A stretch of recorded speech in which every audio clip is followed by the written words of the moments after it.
50 years ago this August, Dr. Martin Luther King delivered his historic I Have a Dream speech in our nation's capital. At the time of this address, the type of America Dr. King spoke about was truly a dream. Top of the left column there. At the time of his address, the type of America Dr. King spoke about was truly a dream. Dr. King's dream was way ahead of where we were as a nation. He spoke of what was then a future time. Our country was not ready for his dream. Some doubted its necessity. Why do we have to have that? While others doubted its possibility. That'll never happen. In the decades that have come and gone since Dr. King's speech, through many struggles and tears, our nation has made great strides. We're not finished, but we've made great strides toward that dream becoming a reality. We are not there yet. I repeat, we are not there yet. But we are certainly closer than we have ever been. With the election of President Obama to a second term, we can be confident that we have indeed made progress. Dr. King, in his own words, doubted whether our country would be ready to elect a black president in his lifetime. Had he not been assassinated, he would have been 79 years old when President Obama was first elected. What a joy it might have been for him to live to see that day, alongside so many of his civil rights co-laborers. Dr. King's dream was aimed towards moving our nation out of its deep-seated, and I have that in quotes, I know it's seated, S-E-A-T, but I believe it's a seed, so I put deep-seated, prejudice and discrimination. As a nation, we have made undeniable progress in these areas. President Obama's second election is proof positive that we have come a long way since the America of Dr. King. Truly, the tides of discrimination and prejudice in our nation are receding. As we learn more and interact more with each other, the walls of ignorance and misunderstanding are being broken down. The darkness has not been totally dispelled, nor do I suppose it ever will be. I don't think you'll ever get hate and ignorance totally gone. The light, however, is arising, higher and brighter. Truly, the broad strokes of the national portrait that Dr. King attempted to paint for us are starting to take shape. The above facts notwithstanding, the last two presidential elections have become an unwelcome mirror for us as a nation. We have seen the ugliness of racial division not really, but emerge in our nation. I do not believe for 1 minute that President Obama's campaign and election created any racial tension in our nation, but rather revealed what was already present. It has always been here, hiding in the corners of our national psyche, left undisturbed until his election agitated mindsets and emotions that some of us thought we had covered, buried, and or grown past. On one hand, people have cited the issue of race in matters where it was not a factor. On the other hand, people have recently claimed that race had no bearing in matters where it was undeniably in play. Neither of these occurrences should discourage us, however. Were it not for these elections, we may never have had some of the gut-level conversations around kitchen tables and water coolers that we so desperately needed to have.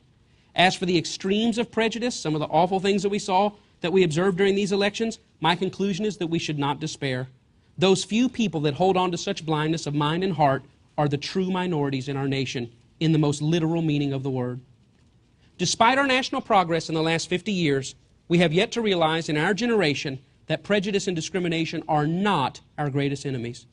In my opinion, it is not healthy for these peripheral concerns to dominate our national attention and dialogue in the area of race like they so commonly do.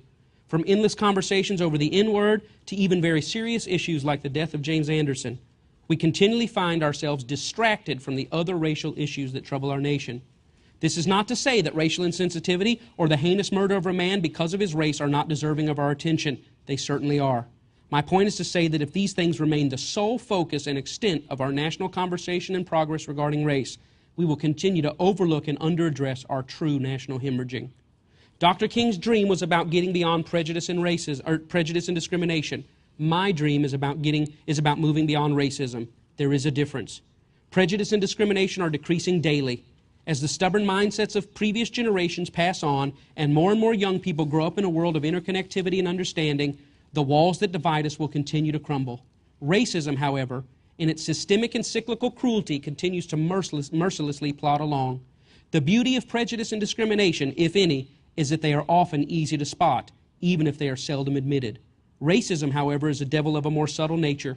It chugs along, often unnoticed, in the background, woven into our societal fabric, and often unconsciously accepted as our national norm. Until we understand the problem we face as a nation, we have no hope of finding the solution. Top of the page. On the eve of President Obama's first election, a noted cable commentator remarked that the election of a black president was confirmation that racism was a thing of the past in America. Nothing could be further from the truth.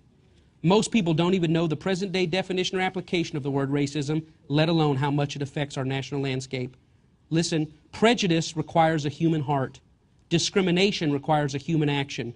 Racism requires neither. Racism is like the yellow haze of nicotine and tar that stains the wallpaper long after the cigarette-smoking tenants have vacated an apartment. Even if all prejudice and discrimination were removed from our country today, the generational dominoes of racial inequality would continue to tumble, seemingly unimpeded, unless, that is, we as a nation decide to do something to stop them. Racism moves like a large millstone in our nation, carving divisive grooves into our national landscape generation after generation. It is these grooves that have caused the pooling we see in the statistical data. Sadly, we not only continue to generate this disparity, but we have become numb to it in many ways. This disparity has become our national expectation, our established norm. As long as we do nothing about it, this systemic millstone will continue to grind on. It will not simply go away, at least not at a pace we can comfortably accept. The only solution for racism in our nation is an immediate jolt of consciousness and a decision to take action. To acknowledge the existence of the millstone of racism will require great national honesty. To stand in front of it in an effort to slow it down will require tremendous national courage. To stop it will require concerted national effort. To start it moving in the opposite direction will require bold national action.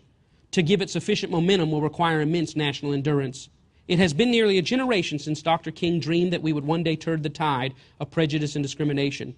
How long will it take us to slow down the trends of systemic racism? How long to completely stop them? How long to start the trends going in a different direction? How long to build up the necessary momentum for future generations? Can we do this in one generation? Can we dream that big? In the same page, 1963, I want to read the inset box to you. We need to be honest with ourselves. We need to ask ourselves the really tough questions as a nation. What is the sociological half-life of nearly 400 years of forced servitude and mental, social, ancestral, and family degradation? How long does it take for such evil to completely decompose, for all dangerous particles to be totally dispersed? How long does it take for its effects to fully evaporate? How long for our national soil to be declared normal? How long for our country's moral water supply to be considered universally fit for drinking? Do such ripples of unthinkable crimes against soul and psyche subside in one generation, in 2, or in 10? It's been roughly 150 years since we waged civil war for our own souls and the souls of our human imports. It has been nearly 50 years since our national moral awakening, in which we declared that treating all men equally was not only morally right, but also legally binding. Our great moral cleanup program made stops in Selma, Birmingham, Montgomery, and even Washington, D.C. We dredged our societal lakes and rivers, aerated our legislative soil, and scrubbed our educational air. The civil rights era was a smashing success, but can anyone say with legitimacy that our land is completely clear? Are our waters yet pure? Is our ground universally and equally fit for sowing dreams and growing families? Is there any agency that can say with reasonable certainty that the remnants of our national transgressions have been fully exorcised? Surely the facts and figures betray any claim that our land has been fully healed, that we have completely set things aright. If our societal soil and water were fully clear, would not all murder, poverty, prison, HIV, AIDS, and education statistics trend more in line with our national census than the pools and pockets of overrepresentation that we currently see? As of today, all signs indicate that the process of righting one of our most egregious national sins is not complete. The stains of our national past still show, despite our attempts to scrub and lighten them. If the past were truly behind us, would not the national population percentage of each racial and ethnic group be the most accurate predictor of their representation in each societal indicator, healthy or otherwise? If the land were actually healed, would we not be collectively alarmed and outraged to see any group ahead or behind in any important area? Wouldn't we have the courage to ask or even acknowledge why? Can every American be satisfied with the parts per million level currently found in many of our national mind-shaping streams? Is clear enough by now really clear enough for everyone's children? Would we all be at peace if all our children ingested the waters farthest downstream in our country? The educational waters, the judicial, community, economic, employment, and penal waters? Are we better off than we were years ago? No doubt. Are we finished with our work? No way. At the top of our society, the air has been clearing for years. Many black Americans are prospering and partaking of the American dream in unprecedented ways. At the bottom of our society, where families of all races and ethnicity struggle the most, there is yet work to be done. The awful conditions on the ground floor are still disproportionately sloped in one direction. Now is the time to dedicate ourselves as a nation to address not only the areas most affected by the fallout, but also the contaminated head springs at the source of our societal water supply.